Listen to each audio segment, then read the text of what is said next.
In this video, a new character is going to enter our story of the development of the European economy, and that's banks. In this lecture, we describe Alexander Gerschenkron's two key success cases of late industrializing countries, and those are France and Germany. Gerschenkron emphasized the role of universal banking for these two countries' success, so we'll explain what that was and why it seemed to have mattered. In the next video, though, we'll talk about the case of Russia, where such institutions like universal banking were simply not enough. So once again, in this lecture, banks enter our story in a big way. We've already talked about one really important bank, the first big state bank anywhere of its kind, which was the Bank of England. Smith called the Bank of England the greatest bank of circulation in Europe. You'll recall from North and Weingast that it was founded in 1694 by an Act of Parliament. The Bank of England was actually privately owned all the way to the mid-20th century, and it had two key really important roles. One was overseeing the management of the state debt and also discounting of bills of exchange. We'll talk more about what that means in just a few weeks. Once again, you'll recall from North and Weingast that the Bank of England was founded partly as an outcome of the Glorious Revolution. The bank did not have permission to loan to the Crown itself without the consent of Parliament.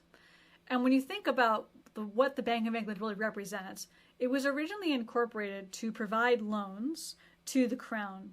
But creating an entirely new creature, right, getting shares together and subscribing them, is a really expensive way to create a loan.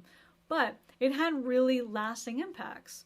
Smith said that the stability of the Bank of England is equal to that of the British government. It acts not only as an ordinary bank, but it's a great engine of the state. And we saw all those many spillover effects that the Bank of England likely had after the Glorious Revolution in that North and Weingast article. Smith also, by the way, said that it was the only company founded by Parliament, which would not stay true for long. But more of that a little bit later in the course. What's going to be important for our discussion today is the dichotomy between commercial and investment banks. Again, these are all kinds of new creatures in our period of study, but they play important roles. So, it's important to keep in mind the difference between these two types of banks. Investment banks are banks that help companies to sell stock and bonds on other markets. They support those operations. Whereas commercial banks are banks that could hold deposit accounts on behalf of businesses. What's interesting and unique about continental banking, so German and French banking, is they tended to combine both of these operations together. And there are many advantages of doing so. There's a lot of complementarity between commercial banking and investment banking operations. You can hold deposit accounts for the businesses whose share issuances you're trying to support. There's a lot of efficiency in doing that. However, there's a really important disadvantage, which in some countries has overrode any of the possible advantages. And that is that a bank that holds deposits and then makes risky investments can threaten those deposits and bring the whole thing down. So that's the risk of uniting them.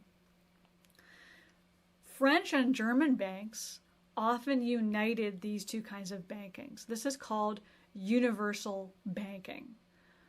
Many of these banks not only combined the commercial and investment banking operations, but rather directly participated in the business of industrialization. In Germany, for example, bankers sat on corporate boards of directors of industrial firms. Gerschenkron writes that such bankers would follow the formation of these enterprises from the cradle to the grave. They would help them get started, developed, and succeed. One important example of this is the French bank Credit Mobilier, founded by the Perrier brothers in 1852. This was a joint stock company, kind of like the Bank of England, and it gave its shareholders limited liability. They could only lose whatever they had invested in the bank, no more. This establishment provided financing for many public and private projects in France, as well as other countries, but it didn't last forever. It seemed to fade out by the 1880s.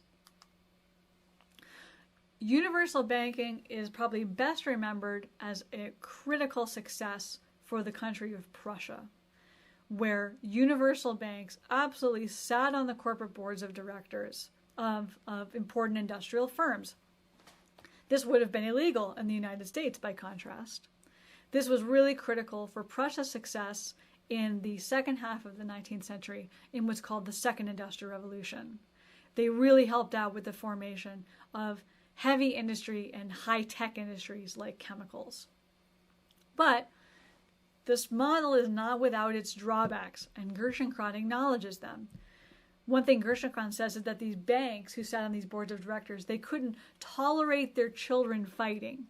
In other words, if a bank sat on the boards of directors of firms that might otherwise compete with each other, they could foster anti-competitive behavior. This could contribute to a lot of the industrial concentration that was observed in Prussia. Furthermore, Prussia had really high tariff rates that also probably thinned markets. And so what you have here is a trade-off.